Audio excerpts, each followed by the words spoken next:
இயேசுவில் அன்பிற்குரியவர்களே, இயேசுவின் இனிய நாமத்தில் வாழ்த்துக்களும் ஜெபங்களும்.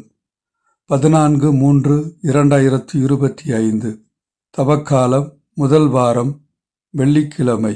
தீயவரின் சாவையா நான் விரும்புகிறேன், அவர்கள் தம் வழிகளினின்று திரும்பி வாழ வேண்டும் என்பதன்றோ என் விருப்பம் என்ற இறைவனின் விருப்பத்தை இன்றைய முதல் வாசகம் நமக்கு எடுத்து கூறுகிறது. இறைவாக்கினர் எசேக்கியேல் நூலில் இருந்து நமக்கு கொடுக்கப்பட்டுள்ள இன்றைய முதல் வாசகம், ஆண்டவர் கூறுவது, தீயவரோ தாம் செய்த பாவங்கள் அனைத்தையும் விட்டு மனமாறி என் நியமங்கள் அனைத்தையும் கைக்கொண்டு நீதியையும் நேர்மையையும் கடைபிடித்தால் அவர்கள் வாழ்வது உறுதி. அவர்கள் சாகார். அவர்கள் இழைத்த தவறுகள் அனைத்தும் அவர்களுக்கு எதிராக நினைக்கப்பட மாட்டா. அவர்கள் கடைபிடித்த நேர்மையின் பொருட்டு அவர்கள் வாழ்வர். உண்மையில் பொல்லாரின் சாவையா நான் விரும்புகிறேன், அவர்கள் தம் வழிகளில் நின்று திரும்பி வாழ வேண்டும் என்பதன்றோ என் விருப்பம் என்கிறார் தலைவராகிய ஆண்டவர். அன்பிற்குரியவர்களே, ஆண்டவருடைய அருள் கொடைகள் எவ்வளவு ஆழமானது!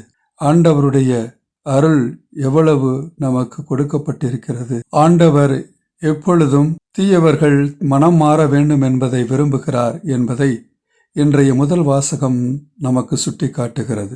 அதே போல நேரியவர் தம்முடைய நேரிய பாதையை நின்று விலகாமல் தவறிழைக்காமல் வாழ வேண்டும் என்றும் இறைவன் விரும்புகின்றார். நேரியவர் தம் நேரிய நடத்தை நின்று விலகி தவறிழைத்து பொல்லாரை போல் வெறுக்கத்தக்கவற்றையெல்லாம் செய்தால் அவர்கள் வாழ்வரோ? அவர்கள் கடைபிடித்த நேர்மையானது எதுவும் நினைக்கப்பட மாட்டாது. அவர்கள் இழைத்த துரோகத்தின் பொருட்டும் செய்த பாவத்தின் பொருட்டும் அவர்கள் சாவர். எனவே வாழ்வை பெற வேண்டுமென்றால், நாம் வாழ்வை கண்டடைய வேண்டுமென்றால், நாம் பாவத்திலிருந்து விலக வேண்டும். நாம் பாவ வழியிலிருந்து நம்மை மாற்றிக்கொள்ள வேண்டும். தீயவர்கள் நேரிய வழிக்கு திரும்புவதும், நேரியவர் அதை தொடர்ந்து தன்னுடைய வாழ்க்கையிலே கடைபிடிப்பதும் அவசியம் என்று இன்றைய முதல் வாசகம் நமக்கு மிகவும் அருமையாக நம்முடைய வாழ்வை சரி செய்து கொள்ள, நம்மை சரியான பாதைகளிலே நடக்க, நீதியையும் நேர்மையையும் நாம் என்றும் பின்பற்ற அழைப்பு விடுக்கின்றது.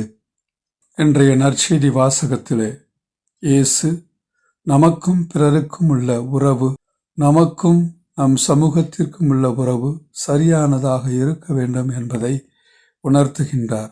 பிறரோடு நாம் கொண்டிருக்கக்கூடிய உறவிலே விரிசல்கள் வரும் பொழுது நாம் அதை சரி செய்து கொள்ள வேண்டும். நீங்கள் உங்கள் காணிக்கையை பலிபீடத்தில் செலுத்த வரும் பொழுது உங்கள் சகோதர சகோதரிகள் எவருக்கும் உங்கள் மேல் ஏதோ மனத்தாங்கள் உண்டென அங்கே நினைவுற்றால், அங்கேயே பலிபீடத்தின் முன் உங்கள் காணிக்கையை வைத்துவிட்டு போய் முதலில் அவரிடம் நல்லுறவு ஏற்படுத்தி கொள்ளுங்கள். பின்பு வந்து உங்கள் காணிக்கையை செலுத்துங்கள் என்று நம் ஆண்டவர் இயேசு அறிவுறுத்துகின்றார். பிறரை குற்றம் சாட்டுவதும், பிறரை இகழ்வாக பேசுவதும், பிறர் மீது நாம் கோபம் கொள்வதும், பிறரை திட்டுவதும் நாம் இறைவனுக்கு எதிராக செய்கின்ற பாவங்களாக கருதப்படுகின்றன. பிறரை ஏற்றுக்கொள்வதும், பிறரை மன்னிப்பதும், பிறரோடு அன்புறவிலே வாழ்வதும் உண்மையான இறையன்பின் செயல்பாடுகளாக இருக்கின்றன.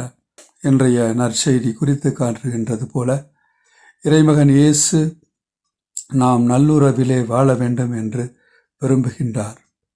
ஒருவர் மற்றவருக்கு எதிராக நாம் குற்றம் செய்து பாவம் செய்வதை விட, பிறர் மீது நாம் நல்லெண்ணம் கொண்டு பிறருக்கு உதவி செய்ய முன்வர வேண்டும். உண்மையிலேயே மனித உறவு சிக்கலானது என்பதை அறிந்திருக்கிறோம். மனித உறவுகளிலே பல நேரங்களிலே ஏற்றங்களும் இரக்கங்களும் இருக்கின்றன. இருந்த பொழுதிலும் பிறர் மீது நாம் எப்பொழுதும் அக்கறை கொண்டிருக்க வேண்டும். பிறரை நாம் புறந்தள்ளக்கூடாது. பிறரை பற்றி அவதூறாக பேசக்கூடாது. பிறர் மீது நாம் என்றும் உண்மையான, நேர்மையான, நீதியான நிலைகளிலே நாம் அவர்களுக்கு உதவியாக இருக்க வேண்டும் என்பதை உணர்ந்து இந்த நற்செய்தி குறித்து காட்டுகின்ற போதனையை வாழ்வாக்க முயற்சி எடுப்போம். மன்றாடுவோமாக. அன்பு தந்தையே இறைவா, நிறை வாழ்வை நோக்கிய எங்கள் பயணத்தில் நாங்கள் ஒருவர் மற்றவர்களுக்கு உதவியாக இருக்க வேண்டும் என்று நீர் விரும்புகின்றீர். பிறரை குற்றம் சாட்டி நாங்கள் வாழ்வதை விட நாங்கள் எங்களையே மாற்றிக்கொண்டு வாழ நீர் எங்களை அழைக்கின்றீர். பிறர் மீது நாங்கள் நல்லெண்ணம் கொண்டு வாழவும் உண்மையுடனும் நேர்மையுடனும் நாங்கள் வாழவும் எங்களுக்கு தேவையான இறை அருளை தந்தருளும். எங்கள் ஆண்டவராகிய கிறிஸ்து வழியாக உம்மை மன்றாடுகின்றோம். ஆமென்.